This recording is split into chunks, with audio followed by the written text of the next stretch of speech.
કે બતાવવાનું છે મિત્રબેન આપણે આખ્યાન જોવા રામાપીરનું આખ્યાન જોવા કઈ જગ્યાએ છે રામાપીરનું આખ્યાન ખબર છે મિત્રબેન? દાદા રબારીનું ઘર ને આખ્યાન રમાડે સૈલક્કાના ઘરની બાજુમાં ના જવાનું છે આખ્યાન જોવા.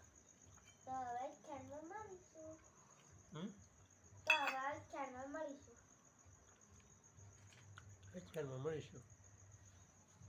આખ્યાન જોવા જવાનું છે. Bye bye. આખ્યાનમાં મળીશું એટલે ફાઇન.